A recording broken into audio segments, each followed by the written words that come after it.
ఖైరతాబాద్ నియోజకవర్గంలోని దుర్గా భవానీ నగర్, గురు బ్రహ్మ నగర్ బస్తీ వాసుల స్వంత ఇంటి కల త్వరలో తీరాబోతుంది. గతంలో దానం నాగేందర్ మంత్రిగా ఉన్న సమయంలో ఈ బస్తీ వాసులకు పట్టాలు ఇచ్చారు.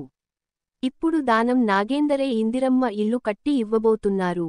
అందులో భాగంగా ఖైరతాబాద్ ఎమ్మెల్యే దానం నాగేందర్ అధికారులతో కలిసి బస్తీలను పరిశీలించారు.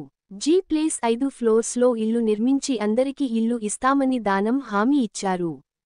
అప్పటికి నేను బాత్రూమ్లు కట్టించిన అన్ని కట్టించిన మీకు కావాలంటే బాగానే ఉంది. అన్నప్పుడు అన్ని డిపార్ట్మెంట్స్కి వచ్చిండు. ఇల్లు కట్టాలని, రెవెన్యూలని, మున్సిపల్లోని, పోలీసు అందరూ తీసుకుని ఎందుకు వచ్చిండు. మీరు జీవితాంతం గుడిసెలో ఉండకుండా మీకు కూడా మంచిగా. ఈ గురు బ్రహ్మ నగరు గత ఎన్నో సంవత్సరాల నుండి నేను మినిస్టర్గా ఉన్నప్పుడు పట్టాలు ఇప్పించి ఇల్లు కట్టాలని ప్రభుత్వ నిర్ణయం తీసుకున్నప్పుడు రకరకాల సమస్యలు వచ్చాయి.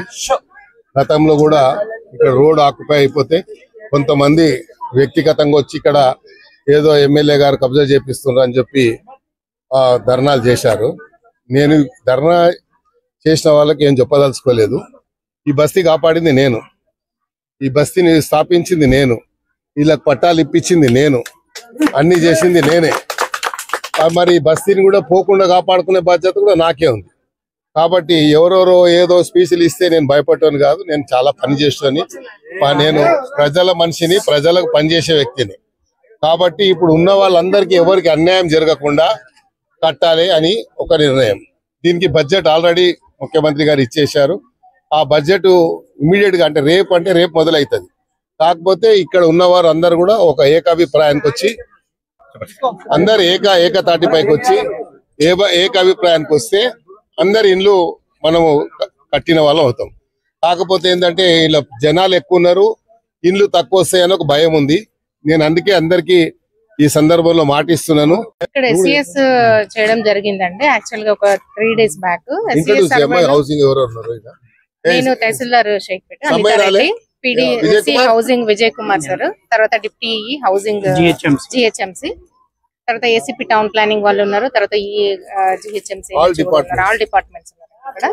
యాక్చువల్ గా ఇది మేము ఫస్ట్ ఫేజ్ లో టేకప్ చేయాలనేది గురు బ్రహ్మ నగర్. వీళ్ళకి ఇన్ఫ్రాస్ట్రక్చర్ లేదు అసలు. మేము యాక్చువల్ బస్సు మొత్తం కూడా 2 సార్లు జాయింట్ ఇన్స్పెక్షన్ చేసినప్పుడు మినిమం ఫెసిలిటీస్, ఇన్ఫ్రాస్ట్రక్చర్, డ్రైనేజ్ గానీ, వీళ్ళకి ఎలక్ట్రిసిటీ గానీ చాలా లేవు. కాబట్టి వీళ్ళకి మంచిగా model colony, Indiramma model colony government prestigious చేస్తున్న ఫ్లాగ్షిప్ ప్రోగ్రామ్ లో ప్రాజెక్ట్ ఫస్ట్ ఇక్కడ స్టార్ట్ చేయాలని అనుకుంటున్నాం. కాబట్టి వీళ్ళందరూ కూడా మాకు చాలా సార్లు వచ్చి ఇక్కడ కలుస్తున్నారు. వీళ్ళ డీటెయిల్స్ అన్ని ఇచ్చిండ్రు. మేము కూడా ఎస్సీఎస్ కండక్ట్ చేసినాం. మార్నింగ్ ఫుల్ డే టోటల్ గా కంప్లీట్ గా కవర్ అయిపోయింది.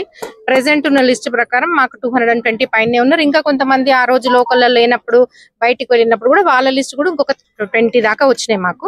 సో అవన్నీ కన్సిడర్ చేసి మేము consolidated list, eligible list collector sir కి పంపిస్తే ఆ ఎస్సీఎస్ లిస్ట్ ని బట్టి ఇక్కడ G+3 ప్యాటర్నా లేకపోతే G+5 ప్యాటర్న్ అనేది గవర్నమెంట్ డెసిషన్ తీసుకుంటారు. యాక్చువల్ అయితే ఇప్పుడు ఫస్ట్ G+3 ప్యాటర్న్ ఓల్డ్ మనకి డీటెయిల్స్ కూడా ఉన్నాయి.